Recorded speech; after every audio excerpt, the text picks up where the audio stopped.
All right, let's turn to the book of Job this morning. Job chapter number 4. Job chapter number 4. And we're actually going to get through Job 4, 5, 6, and 7. Now, we're not going to read every one of those verses. We're just going to hit the highlights. But we do have 3 thoughts for you on the back of the bulletin there. If you'd like to follow along, you'll see them up here on the board in just a few moments. Of course, we know that Job has had a great trial in his life. He has lost all his wealth. He's lost his family other than his wife. He's now even lost his health. And we know the circumstances behind it, that God has allowed this to happen in his life as a trial and as a test. And he did very well at the beginning. He has passed the test so far, but we're going to see today some things that come out in our human nature, and hopefully also learn some lessons dealing with his friends as well. There are times, of course, where our friends need help. And how do we respond to that? How do we respond to that when our friends need help? We see, of course, or last time we talked about Job's 3 friends who came to visit with him, Eliphaz, Bildad, and Shofar, and how they sat there for 7 days. Didn't say a word. And now there is some discussion that takes place here beginning in chapter number 4. And let's just read down through the first 4 verses here, and then we'll give you a thought. Then Eliphaz the Temanite answered and said, If we essay to commune with thee, wilt thou be grieved? But who can withhold himself from speaking? Behold, thou hast instructed many, and thou hast strengthened the weak hands. Thy words have upholden him, and was falling, and thou hast strengthened the feeble knees. And verse 5, let's read it. But now it is come upon thee, and thou faintest. It toucheth thee, and thou art troubled. Well, Eliphaz asked Job, he said, Job, I just want you to be patient. Let me speak. I want to remind you, Job, that you have encouraged a whole lot of people in your life. You have said the right words to people. You've supported the weak. And you've upheld a whole lot of people who were stumbling. But in verse number 5, Eliphaz said to him, Job, now it has happened to you. Trouble has come to you, and you are impatient and discouraged. You are impatient and discouraged. All right, which brings me to our first point here this morning. When your friend needs help, let me tell you, you need to avoid theological rationalizations. You need to avoid, and there's some big words, theological rationalizations. And you'll understand what I'm talking about as we go along. Eliphaz is basically saying to Job, Job, you are not practicing what you preach. Or, Job, you can talk the talk, but you can't walk the walk. Look at verse 6. Is not this thy fear, thy confidence, thy hope, and the uprightness of thy ways? In other words, if you have confidence in God and integrity in God, shouldn't that give you hope? And the idea being that Job, if you are living a good life, you have nothing to fear because God always blesses the righteous and punishes the wicked. But notice verse 7. Remember, I pray thee, whoever perished being innocent, or where were the righteous cut off? What innocent person has ever perished? And who were the upright, or when were the upright cut off or destroyed? Or, we could say it in another way. Job, have you ever known a good person to suffer to the point of death like you are? Can you name just one? And of course, we all know what Eliphaz is basically telling Job. You're guilty of something. You are guilty of something, or this wouldn't have come your way. Some kind of sin in your life. Now, in the next few verses, Eliphaz presents a couple of arguments. And again, we're not going to read all of this to do that. And go down, however, to verse number 21. Doth not their excellency which is in them go away? They die even without wisdom. And basically what he is saying in these next 10 or 12 verses there is that Ungodly complainers provoke God's wrath. So something's going on in your life that we don't know about, that other people don't know about, but that some kind of wrath is coming onto your life because of what you've done. Now, he also has another argument for him in chapter number 5, but look at verse number 7. He says, "Yet man is born unto trouble as the sparks fly upward." He implies in the earlier verses that Job is acting foolishly. And then he said, man is born unto trouble as the sparks fly upward. Now, again, we all know this morning that sorrow and tragedy are a part of life. Let me tell you something. Life is like a grindstone. You know what you do on a grindstone? You can either grind something down or you can sharpen something up. Think about it. You can either grind something down or you can sharpen something up. And let me remind you, you've heard me say this many times, you probably said it in your own life, that trials and troubles and problems that come into your life will either make you better or bitter. They're either going to grind you down or they're going to sharpen you up. You're either going to become more loving and more compassionate, or you're going to become harsh and angry. And let me tell you something, the world is full of harsh people. It's because of their problems that they've had and they've not handled it the right kind of way. And they've become bitter, harsh, and angry. Other people, of course, have handled their problems the right way and they have become better and more loving and more compassionate. It's always amazing to see when people go through things in their life, how they respond to that, how they act. Do they become angry and harsh, or do they become more loving and more compassionate? It is not what happens to us that determines what kind of people we're going to be. Did you hear that? It is not what happens to us that determines what kind of people we will be. But how we react to what happens makes all the difference. How you react to what happens in your life. Have you ever heard this statement? The same sun that hardens the clay also melts butter. The same sun that hardens the clay also melts butter. Why is it that the same cause produces different effect? Well, it's because of the reaction, the different reaction of the substance.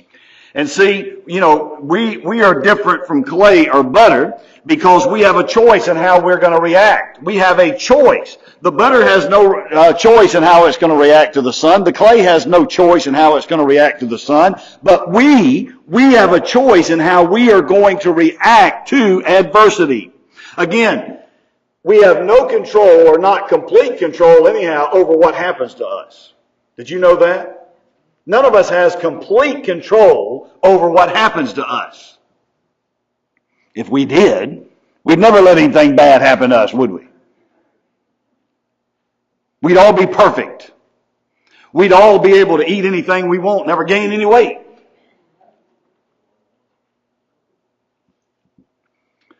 None of us have complete control over what happens to us, but we can control our reactions. Here's what you need to get.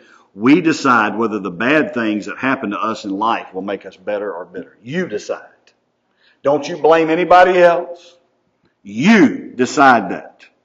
Now, in verses 8 through 17 of chapter 5 here, and we'll read verse 17. Look at it.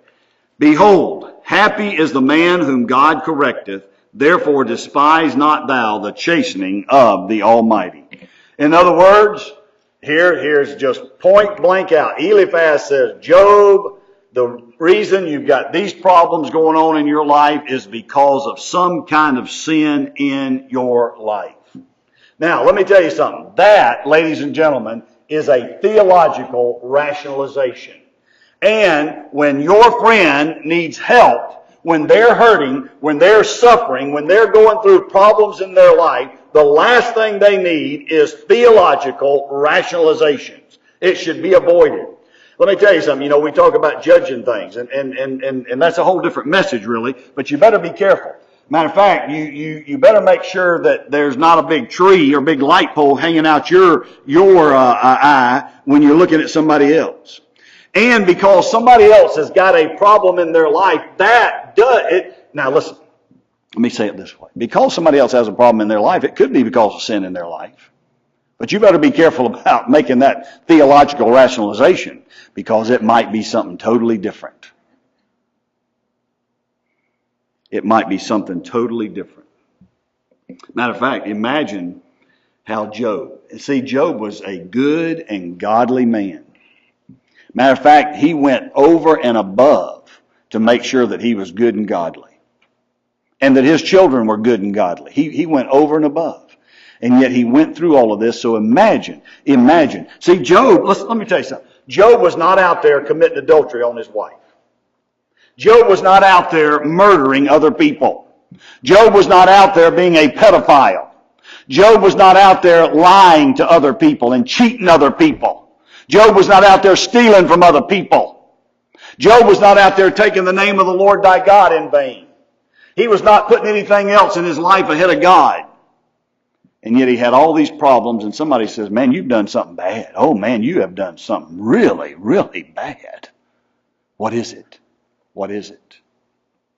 Imagine how Job must have felt when he knows that, listen, none of us are perfect, and he was not a perfect man, that he was sinless. But let me tell you something. All of us if we're trying to live for God, and then to think that the loss of my children were as a result of discipline for the sin in my life, imagine how Job must have felt.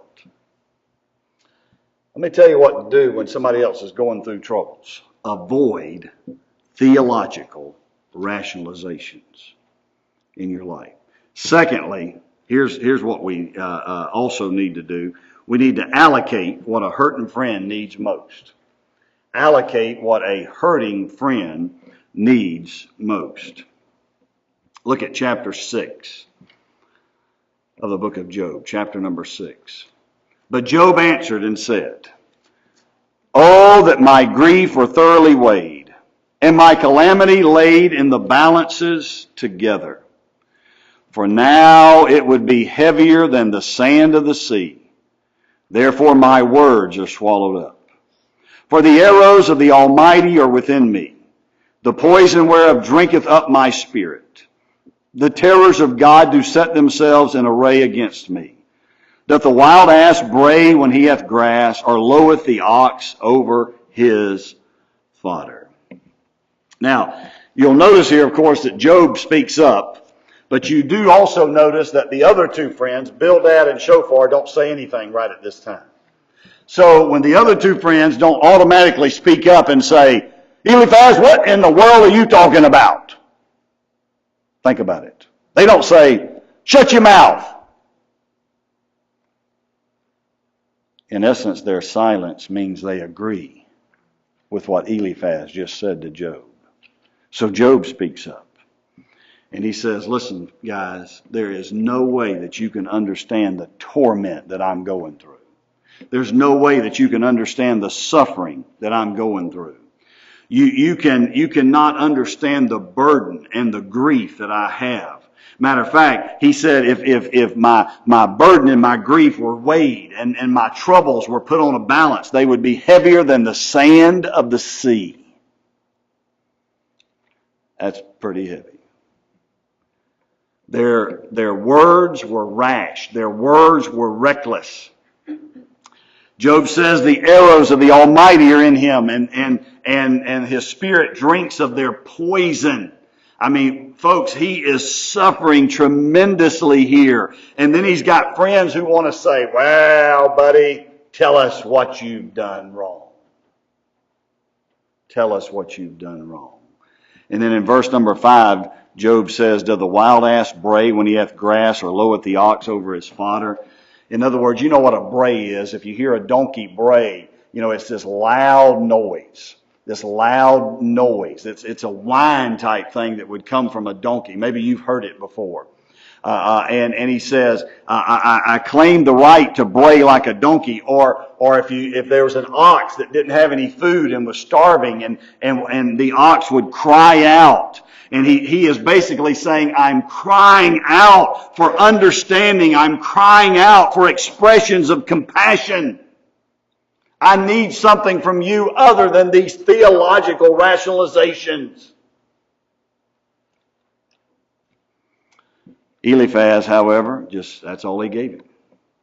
In chapter 6, verses 8 through 13, Job wishes for death. He says, I wish I could die. And in verse number 14, I want you to notice what he says. To him that is afflicted, pity should be showed from his friend, but he forsaketh the fear of the Almighty. Who is the person who forsakes the fear of the Almighty? It is the one who withholds pity and sympathy from his friend. That's what he's saying. You know what Job's saying? Listen to me, folks, very carefully. Job says, I don't need a lecture. And by the way, they're going to give him plenty more lectures here in just a minute. But he said, I don't need a lecture. I don't even need a crash course on theology on how God works. But what I need is some pity. What I need is some kindness. What I need is some sympathy. What I need is some gentleness. What I need is some care. What I need is some concern. He says, I need a little kindness. Kindness, someone said, is just love with work clothes on. Think about that. Kindness is just love with work clothes on. The Bible says in Ephesians 4:32 that we are to be kind one to another. We're to be tenderhearted. We're to be compassionate toward one another. The Bible tells us in 1 Corinthians 13, the love chapter, that charity or love, of course, is kind. And kindness is love in action. The fruits of the Spirit, love, joy, peace, long-suffering, gentleness. Gentleness, the number 5 fruit of the Spirit, could also be defined as kindness. So there's love, joy, peace, goodness, gentleness, or kindness in our life. Job, he says, listen, my friends are like streams that have no water. You're like dried up. You have come to me and you're not giving me any help whatsoever. Matter of fact, Job, in some of these verses here, and again, we're not going to read them all, but he says, I know what's going on with you. You're afraid that if you comfort me in some way, God's going to punish you because you think God's punishing me.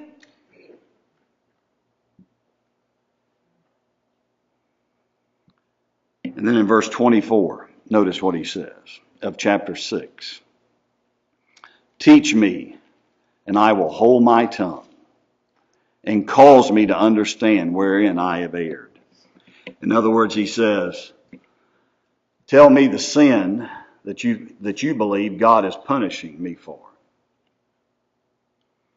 Listen, Job is open to anything in his life.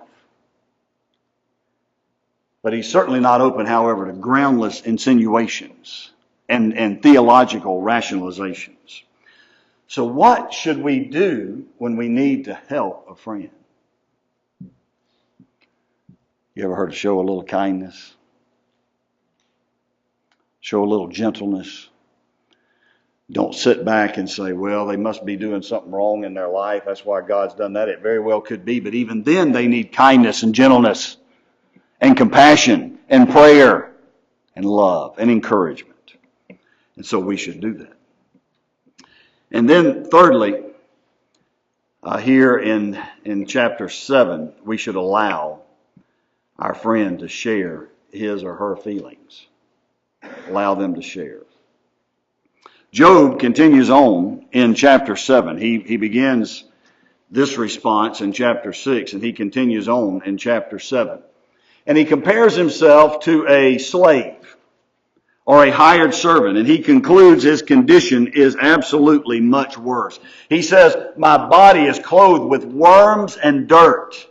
He says, my skin hardens and it breaks out with festering sores. And imagine going through that in your life where you're having all these physical ailments and these rashes and things that keep developing in your life. And he says, I've run out of hope. Just like a weaver's shuttle would run out of thread, I have run out of hope.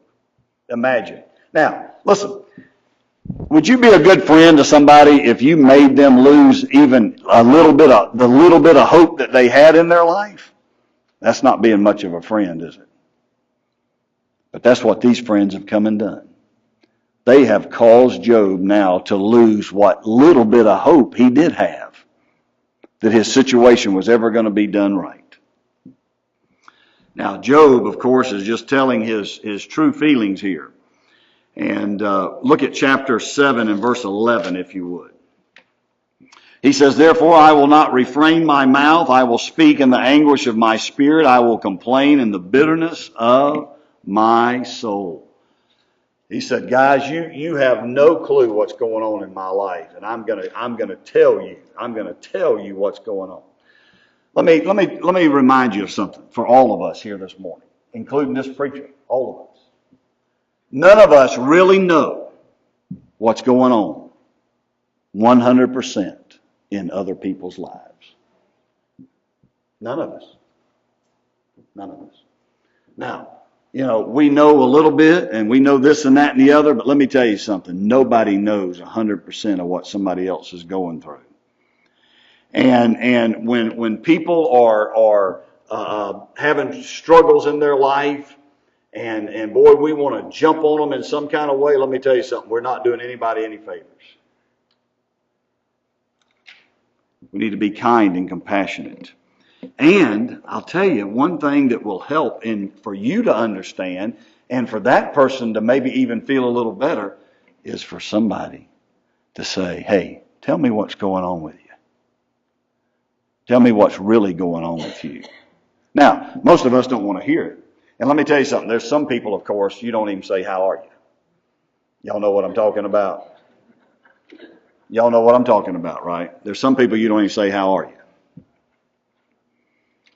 Because you better be ready to hang around for a little while.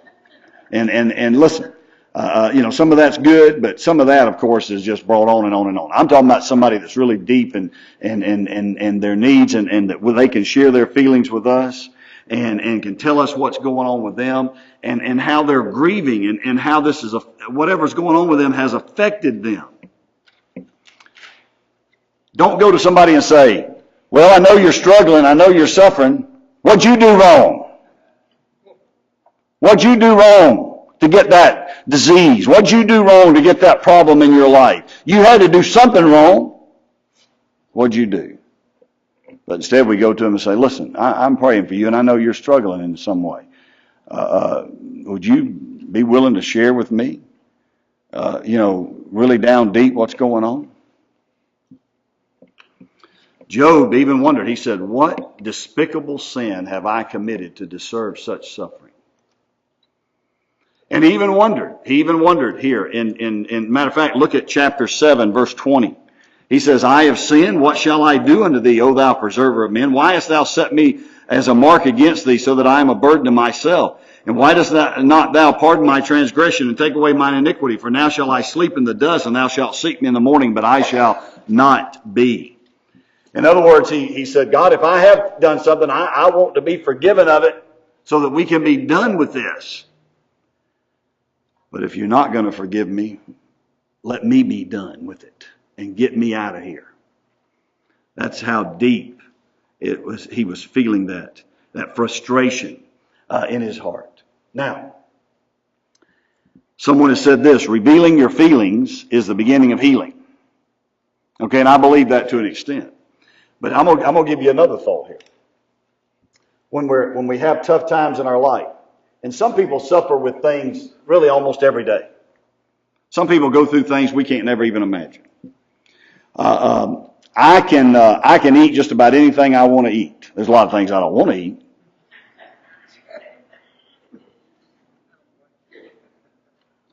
But I can eat just about anything I want to eat. You know, there's some people that cannot eat just anything they want to eat, or it will mess them up big time. Now that can't be a whole lot of fun in life, can it? So what should we do? Well, we reveal our feelings, and of course we can begin to heal. But here's the thing: whenever we have trouble in our life, we feel it, and we feel it deeply. God gave us those emotions and those feelings for a reason. We feel it. We feel it deeply. But then what we do is we overcome our feelings, because our feelings, if we're not careful, our feelings will take us away from the Lord and will make us bitter. will make us angry, will make us frustrated to the point to where we don't care about God anymore because we wonder, why did God do this to me? So then we overcome our feelings with our thinking. See, we want to talk about how we feel all the time. Well, you know what we ought to talk about is what I know and what I know to be true. Because my feelings really can deceive me. The Bible says that my heart is deceitful and desperately wicked. Who can know it? It's deceitful. It will trick you. But let me tell you something. There's some things that I do know. And I do know this. That when I do have struggles in my life, and maybe struggles I have to deal with every day of my life, I know that still God is on His throne. He is in heaven, and He is on the throne. He has power and authority. And God is not in the business of explaining, as I said last week, but He is in the business of sustaining. And let me tell you something. He can sustain us, and He says that all things work together for good to them that know God. And so what I want to do is I want to overcome my feelings with my thinking and what I know to be true. My feelings can kind of come and go and kind of be deceitful. But the Word of God does not come and go, is not deceitful. It is truth, and it's always there, and it's always what we need in our life. I'm going to overcome my feelings with my thinking. Because when we get to feeling and we want to get bitter, listen, we need to back up just a minute. We need to say, I am not going to become bitter. I am not going to become bitter. I'm going to become better. Matter of fact, I'm going to pray as the psalmist prayed. Have mercy upon me, O Lord, for I am weak. Have mercy upon me, O Lord, for I am weak. O Lord, heal me, for my bones are vexed. David, the psalmist, is praying for mercy and not justice because he's asking for relief that he does not deserve. And so he says, have mercy upon me. So when we go through those tough times in our life, and you can tell if I probably preached the 9:30 service, I probably wouldn't be able to preach the last part of this message here this morning. It's just about gone. We have those tough times in our life.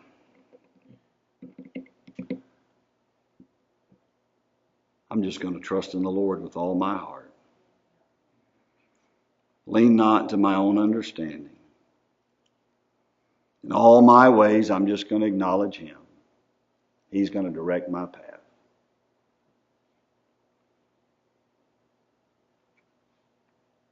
When a loved one dies,